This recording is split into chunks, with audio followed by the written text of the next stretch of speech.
मैं केरला नहीं आना चाहती। और भी तो जगह है, ये केरला ही क्यों? Riti, don't be too judgmental, yaar. Kerala isn't what you think. Just experience it yourself. No, I'm not coming. और अगर तुम्हें जाना ना तो खुद चले जाओ। Babe, if I go, you should come too, okay? And I haven't been there in a long time. Picture अभी बाकी है मेरे दोस्त.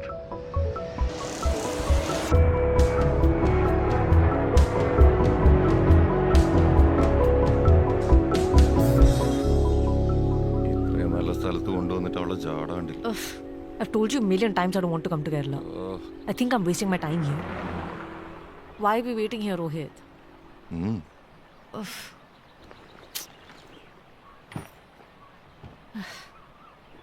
At least tell me where we're going. Wait a minute, Riti. കാണാൻ പോകുന്ന പൂരം പറഞ്ഞറിയിക്കണ്ടല്ലോ. What? खाना? क्या खाना? കാനല്ലടി കാണാൻ. What? तुमने क्या कहा अभी? ഒന്നുമില്ല, nothing.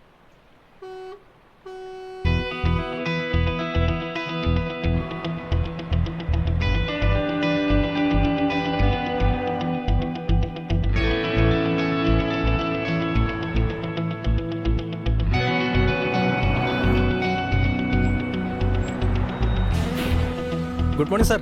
ഗുഡ് മോർണിംഗ് ചേട്ടാ. Caravan? Let's go. Get in. I didn't know Kerala had a caravan tourism. എന്താ സാറേ, എല്ലാം ഓക്കെ അല്ലേ? പുള്ളിക്കാരി ഇതൊക്കെ കണ്ട് വണ്ടടിച്ചിരിക്കുക. എന്നാ പിന്നെ കാരവൻ മാത്രമല്ല, നമ്മുടെ സർക്കാർ നടപ്പിലാക്കുന്ന വേറെ ഒരുപാട് ടൂറിസം പദ്ധതികളുണ്ടെന്ന് പറഞ്ഞു കൊടുക്ക് സാറേ. സഞ്ചരിക്കുന്ന വീടുകളിൽ വിനോദസഞ്ചാരം എന്ന അനുഭവം സമ്മാനിക്കുന്നതിനാണ് 2021 കേരളം കാരവാൻ ടൂറിസം നടപ്പിൽ വരുത്തിയത്. കേരളത്തിന്റെ ഉൾനാടൻ ഗ്രാമപ്രദേശങ്ങളിലൂടെ സഞ്ചരിച്ച് ഗ്രാമീണ ജീവിതം മനസ്സിലാക്കി ആസ്വദിക്കാനുള്ള അവസരം കാരവാൻ ടൂറിസത്തിന്റെ ഭാഗമാണ്. ടൂറിസ്റ്റ് കാരവാനുകൾക്കുള്ള ഓൺലൈൻ രജിസ്ട്രേഷൻ കൂടി നടപ്പിലാക്കി നമ്മുടെ സർക്കാർ പുതിയ തൊഴിലവസരങ്ങൾക്ക് കൂടിയാണ് വഴി തുറന്നത്. കേരളത്തിലെ ടൂറിസത്തിന് നമ്മുടെ സർക്കാർ പുതിയൊരു മുഖം കൊണ്ടുവന്നിരിക്കുകയാണ്. കിഴക്കിന്റെ വെനീസ് എന്നറിയപ്പെടുന്ന ആലപ്പുഴയെ കൂടുതൽ സുന്ദരിയാക്കാൻ ആലപ്പുഴ ഹെറിറ്റേജ് പ്രൊജക്ട് നടപ്പിലാക്കിയിരിക്കുകയാണ് നമ്മുടെ സർക്കാർ. സാംസ്കാരിക കേരളത്തിന് മറ്റൊരു സമ്മാനമായി രവിവർമ്മ ആർട്ട് ഗാലറി നമ്മുടെ സർക്കാർ നാടിന് സമർപ്പിച്ചു കഴിഞ്ഞു. രാജാ രവിവർമ്മയുടെ 46 പെയിന്റിങ്ങുകളും മറ്റു കലാസൃഷ്ടികളും ഇവിടെ പ്രദർശിപ്പിച്ചിരിക്കുന്നു. തീർന്നില്ല, നമ്മുടെ പൈതൃകം പ്രകീർത്തിക്കുന്ന കൊല്ലം, കാസർഗോഡ്, പാലക്കാട് ജില്ലകളിലെ കൾച്ചറൽ കോംപ്ലക്സുകളും മറ്റൊരു നാഴികക്കല്ലാണ്.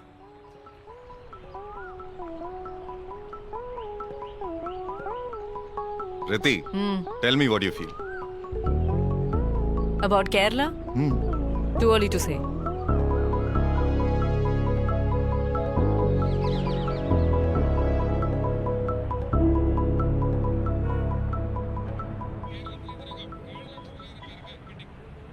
സാറേ, ചേട്ടാ, നമ്മുടെ റോഡൊക്കെ ആകെ മാറിപ്പോയല്ലോ. പിന്നെ മാറാതിരിക്കൂ. റോഡ് വികസനത്തിന് സർക്കാർ കൊണ്ടുപോകുന്ന പുതിയ പ്രൊജക്ടുകളെ കുറിച്ചൊക്കെ സാറ് കേട്ടിട്ടില്ലേ?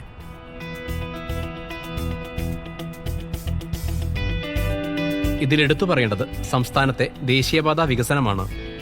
ഒന്നാം പിണറായി സർക്കാർ ദേശീയപാത വികസനത്തിന് സ്ഥലം ഏറ്റെടുത്തു തുടങ്ങിയതോടെയാണ് തിരുവനന്തപുരം മുതൽ കാസർഗോഡ് വരെയുള്ള ദേശീയപാത വികസനം യാഥാർത്ഥ്യമാവുന്നത്. 2025ഓടെ 6 വരി ദേശീയപാത എന്ന സ്വപ്നം സാക്ഷാത്കരിക്കപ്പെടും. കുറേയേറെ ഭാഗങ്ങളിൽ നിർമ്മാണ പ്രവൃത്തികൾ അതിന്റെ അവസാന ഘട്ടത്തിലാണ്. നടക്കില്ലെന്ന് കരുതി ഉപേക്ഷിച്ച പദ്ധതിയാണ് ഈ സർക്കാർ ഇപ്പോൾ യാഥാർത്ഥ്യമാക്കുന്നത്. കേരളത്തിന്റെ ഗതാഗത മേഖലയിൽ വിപ്ലവം കൊണ്ടുവരാൻ പോകുന്ന മറ്റൊരു പദ്ധതിയായ മലയോര ഹൈവേ 2025ഓടെ നമ്മുടെ സർക്കാർ പൂർത്തിയാക്കും. തിരുവനന്തപുരം തൊട്ട് കാസർഗോഡ് വരെ 13 ജില്ലകളെ ബന്ധിപ്പിച്ച് 1300 കിലോമീറ്റർ അധികമാണ് മലയോര ഹൈവേയുടെ നീളം. ഭൂമി ഏറ്റെടുക്കലിനും നിർമ്മാണ പ്രവൃത്തികൾക്കുമായുള്ള സാമ്പത്തിക വിഹിതം സർക്കാർ വകയിരുത്തി കഴിഞ്ഞു. അതോടൊപ്പം തിരുവനന്തപുരം തൊട്ട് കാസർഗോഡ് വരെ അറബിക്കടലിന് തീരത്ത് നീണ്ടുകിടക്കുന്ന 6 വരി പാതയാണ് സർക്കാരിന്റെ തീരദേശ ഹൈവേ പദ്ധതി. സംസ്ഥാനത്തിന്റെ ഒരറ്റം മുതൽ മറ്റേ അറ്റം വരെയുള്ള യാത്രയും ചരക്ക് ഗതാഗതവും ഇനി വേഗത്തിലാകുമെന്ന കാര്യത്തിൽ സംശയം വേണ്ട. കൂടാതെ 3 പ്രധാന നഗരങ്ങളിൽ 3 മെഗാ പ്രൊജക്ടുകളും ആരംഭിച്ചു കഴിഞ്ഞു. തിരുവനന്തപുരം നഗരത്തിന്റെ കിഴക്ക് ഭാഗത്ത് വിഴിഞ്ഞം തൊട്ട് നാവായിക്കുളം വരെ ഏകദേശം 80 കിലോമീറ്റർ ഔട്ടർ റിംഗ് റോഡ് വരുന്നുണ്ട്. കണ്ണൂർ സിറ്റിയിലെ ഗതാഗതം സുഗമമാക്കാൻ 16 കിലോമീറ്റർ വരുന്ന 500 കോടിയുടെ കണ്ണൂർ സിറ്റി റോഡ് പദ്ധതിയുടെ പ്രാരംഭ പ്രവൃത്തികൾ ആരംഭിച്ചു കഴിഞ്ഞു. കേരളത്തിലെ ഏറ്റവും വലിയ വിനോദസഞ്ചാര കേന്ദ്രങ്ങളിലൊന്നായ ആലപ്പുഴയിൽ വരുന്ന ആലപ്പുഴ റിംഗ് റോഡ് പദ്ധതി. ഇതിൽ 64 കൽവർട്ടുകളും 5 ഫ്ലൈ ഓവറുകളും 4 വലിയ പാലങ്ങളും 14 ചെറിയ പാലങ്ങളും 3 ക്രോസ് വേകളും ഉൾപ്പെടുന്നു. നമ്മുടെ സർക്കാരിന്റെ മറ്റൊരു പദ്ധതിയാണ് വ്യവസായ സംരംഭങ്ങൾക്കായുള്ള കൊച്ചി പാലക്കാട് കോയമ്പത്തൂർ വ്യവസായ ഇടനാഴി. എന്നാലും നമ്മുടെ ഈ കേരളത്തിന്റെ ഡെവലപ്മെന്റ്സ് ഒക്കെ ഇത്ര ഫാസ്റ്റ് ആയിരിക്കും ഞാൻ ഒട്ടും എക്സ്പെക്ട് ചെയ്തില്ല. സാറേ, റോഡ് മാത്രമല്ല എല്ലാ മേഖലകളിലും നമ്മൾ കുതിക്കുകയല്ലേ. You have water metro here? Do you know? Kochi is the only city in India with a water metro system. Really?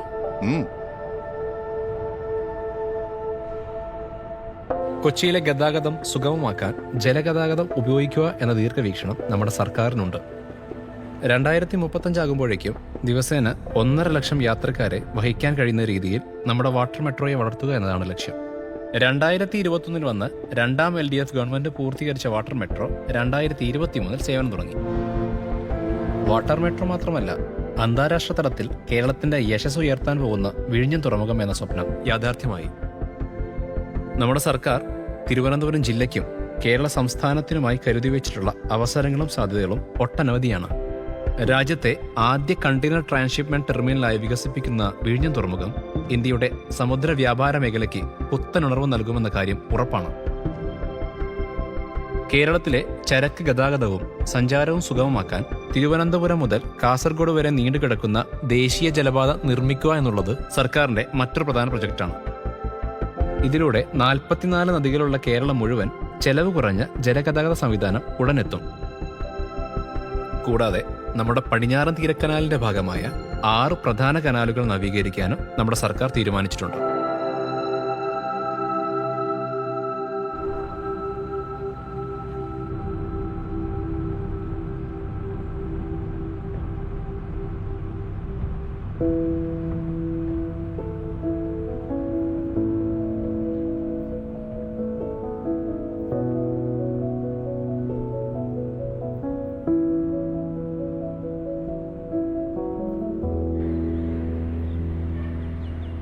Travel accommodation എങ്ങനെയുണ്ടായിരുന്നു? Hope everything was comfortable and good, right? It was fine. No, actually, no. It was more than satisfying. Okay. ഇവിടെ wifi നെറ്റ്വർക്സിൽ K phone എന്ന് കാണിക്കുന്നുണ്ടല്ലോ. ഞാൻ ഈ K phone പ്രോജക്റ്റിനെ കുറിച്ച് കേട്ടിട്ടുണ്ട്. ഇവിടെ മാത്രമല്ല, ചില സർക്കാർ സ്ഥാപനങ്ങളിലും സ്കൂളുകളിലും കെ ഫോൺ വഴിയാണ് ഇപ്പോൾ ഇന്റർനെറ്റ് ലഭിക്കുന്നത്. ഡിജിറ്റൽ സാക്ഷരതയിലും കേരളം 100% ആകാൻ പോവുകയാണ്. കേരള സർക്കാരിന്റെ സ്വപ്ന പദ്ധതിയായ കേരള ഫൈബർ ഓപ്റ്റിക് നെറ്റ്വർക്ക് 2023 ജൂണിലാണ് തുടക്കം കുറിച്ചത്. സംസ്ഥാനത്തുടനീളം എല്ലാ ജനവിഭാഗങ്ങളിലേക്കും ഇന്റർനെറ്റ് കണക്ടിവിറ്റി എത്തിക്കുക എന്ന ലക്ഷ്യത്തോടു കൂടിയാണ് സർക്കാരിന്റെ നേതൃത്വത്തിൽ പദ്ധതി ആരംഭിച്ചത്. കൂടാതെ 20 ലക്ഷം പാവപ്പെട്ട കുടുംബങ്ങൾക്കാണ് കെ ഫോൺ പദ്ധതിയിലൂടെ സൗജന്യ ഇന്റർനെറ്റ് സേവനം ലഭിക്കാൻ പോകുന്നത്. അതോടൊപ്പം സർക്കാർ ഓഫീസുകളിലും സ്കൂളുകളിലുമെല്ലാം ഇന്റർനെറ്റ് ഇതുവഴി ലഭ്യമാകും. 75,000 വീടുകളിൽ സൗരോർജ്ജം ഉപയോഗിക്കാനുള്ള ഫ്ളാഗ്ഷിപ്പ് സ്കീം സൗര പദ്ധതി 2021 തന്നെ തുടക്കമായി. തിരുവനന്തപുരം നഗരത്തിൽ ഇത് വിജയകരമായി പുരോഗമിക്കുകയാണ്. വൈദ്യുതി ലൈൻ വഴിയുള്ള പ്രസരണ നഷ്ടം കുറച്ച് വൈദ്യുതി ലാഭിക്കാനുള്ള KSEBയുടെ ട്രാൻസ്ക്രിപ്റ്റ് പദ്ധതി മറ്റൊരു വശത്തുണ്ട്. പിന്നെയും സാധാരണക്കാർക്ക് ഉപകരിക്കുന്ന എത്രയെത്ര പദ്ധതികൾ. കേരളത്തിലെ 10 ജില്ലകളിൽ 7.5 ലക്ഷം കുടുംബങ്ങൾക്ക് PNG ഗ്യാസ് ലഭ്യമാക്കുന്ന സിറ്റി ഗ്യാസ് പദ്ധതി. കോഴിക്കോട്ടെ ഉണ്ണികുളം പഞ്ചായത്തിൽ 52 കുടുംബങ്ങൾക്ക് PNG ഗ്യാസ് നൽകി പൈലറ്റ് പ്രൊജക്ട് എന്നേ തുടങ്ങി.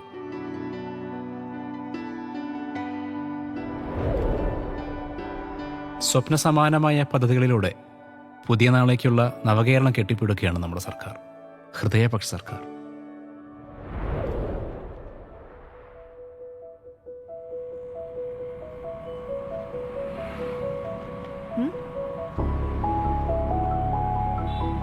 Riti, you must tell me now. What do you think about Kerala? क्या मैं तुम्हें सच बताऊं? एकदम गॉड सुन प्रिय. I had a great time. Love you.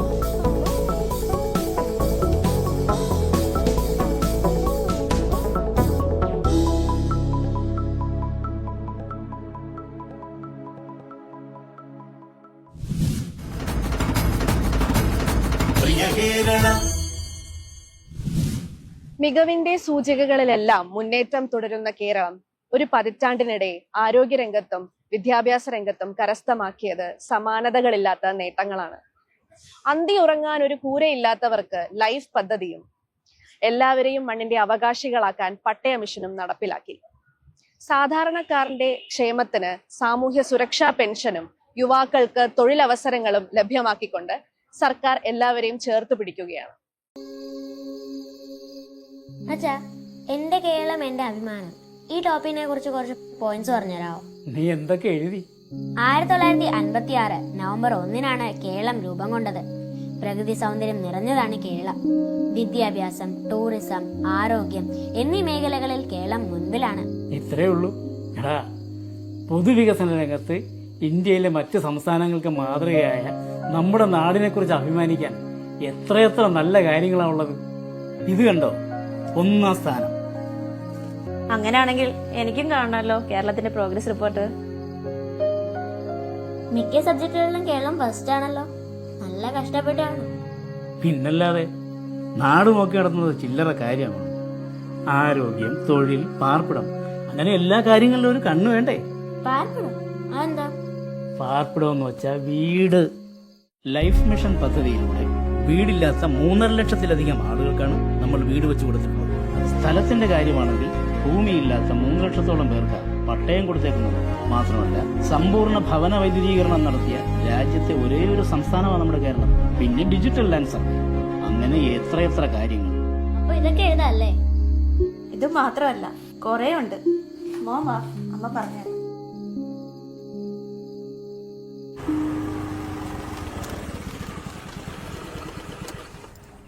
എന്ത് പറ്റി ജോർജേ? പത്രം നോക്കിയിരുന്നത് 3ാമത്തെ ചായ. സോറി ബാലേട്ടാ, ഇന്ന് പത്രക്കെട്ട് വരാനേ അല്പം വൈകിപ്പോയി, അതാ പറ്റിപ്പോയെ. ഞാൻ വെറുതെ പറഞ്ഞതാ. പിന്നെ എന്തൊക്കെയുണ്ട്, സുഖമല്ലേ? ആ, ഈ വരുമാനവും പെൻഷനൊക്കെ ആയിട്ട് അങ്ങനെ കഴിഞ്ഞു ഓടിപ്പോണു ബാലേട്ടാ. സാമൂഹ്യ സുരക്ഷാ പെൻഷനല്ലേ, ഒരു കണക്കിന് അത് നല്ലതാ.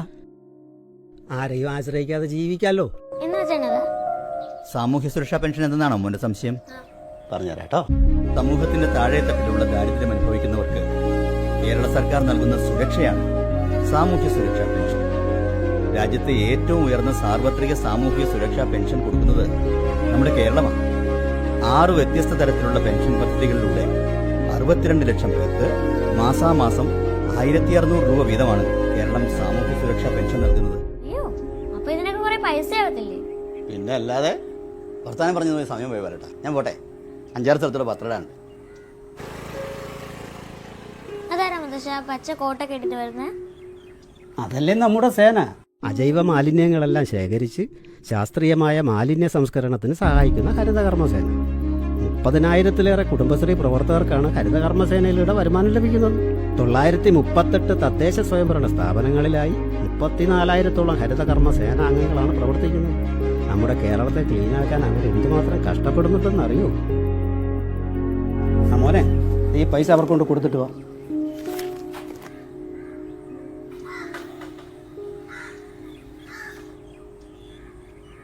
മുത്തശ്ശ, അവർക്ക് എന്തിനാ പൈസ?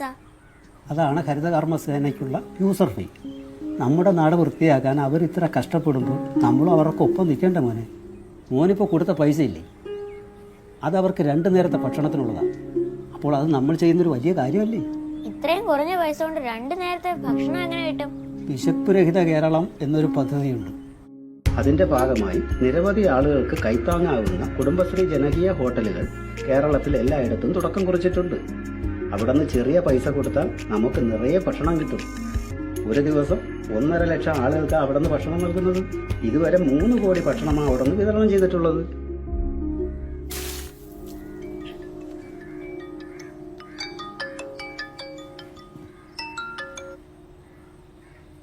ആ ബാബുവേ, 2 ദിവസമായി ഞാൻ അങ്ങോട്ടേക്ക് വരുന്നുണ്ട്. നീ എന്താ കിതയ്ക്കുന്നത്? മോർണിംഗ് വാക്ക് കഴിച്ചു വന്നാ. ഹെൽത്തി സ്ഥലത്താണല്ലോ. ഓ ഓ ഓ, ഞാനും എൻ്റെ ഓട്ടം കഴിഞ്ഞതേ ഉള്ളൂ. അല്ലെങ്കിലേ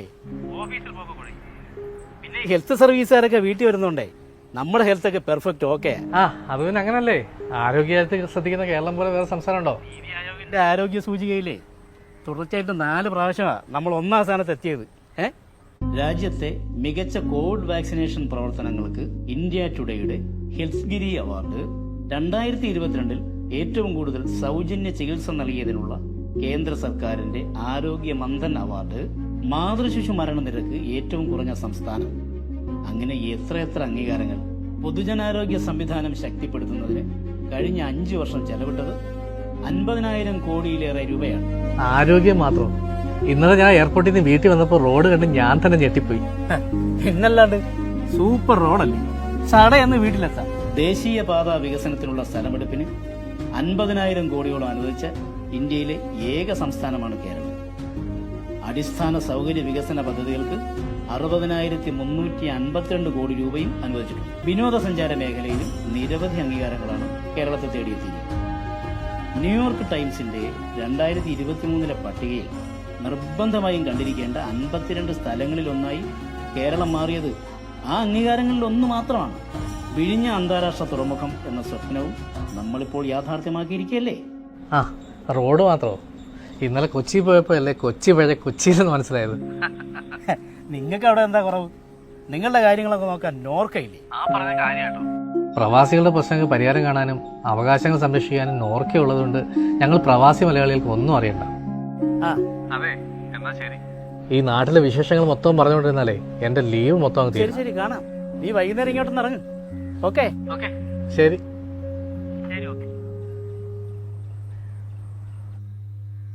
ഗോകുലെ, ചായ എടുക്കട്ടെ?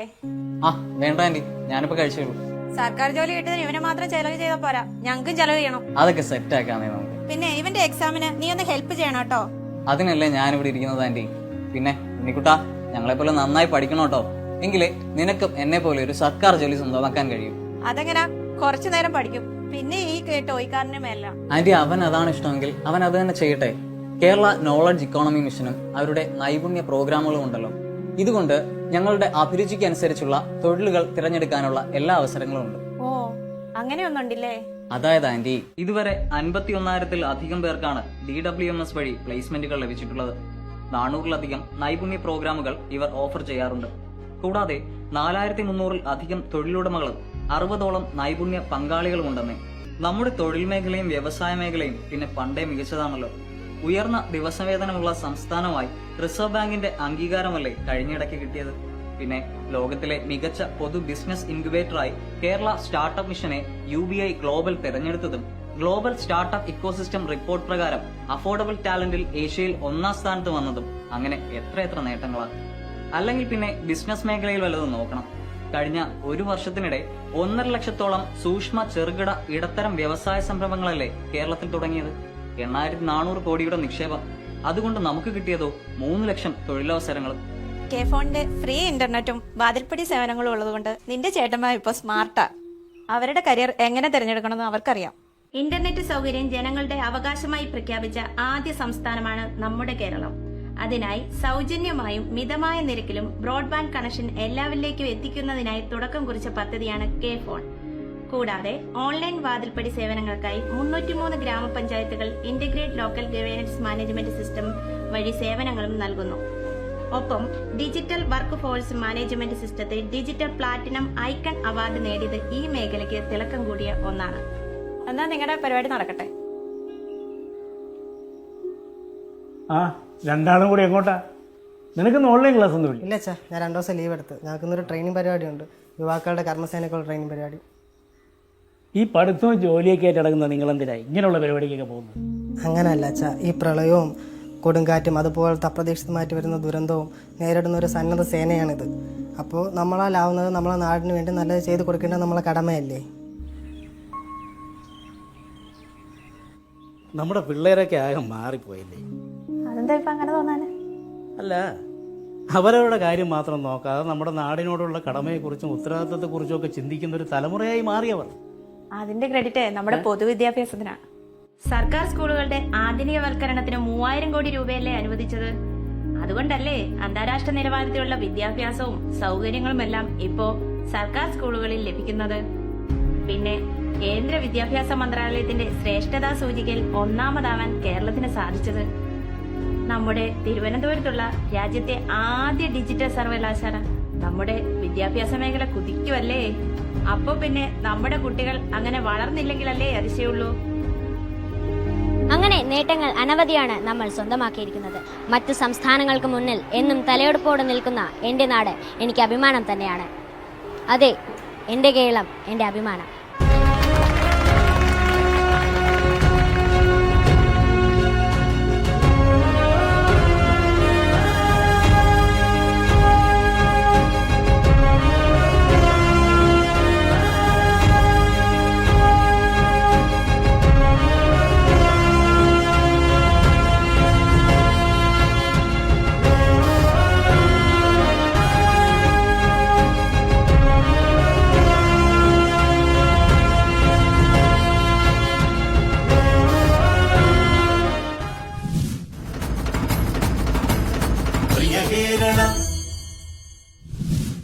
കേരളത്തിന്റെ വികസന കുതിപ്പിനെ കുറിച്ചും നമ്മുടെ സർക്കാർ നടപ്പിലാക്കുന്ന പുതിയ പദ്ധതികളെ കുറിച്ചുമുള്ള കൂടുതൽ വിവരങ്ങളുമായി പ്രിയ കേരളം ഇനി അടുത്ത ആഴ്ച.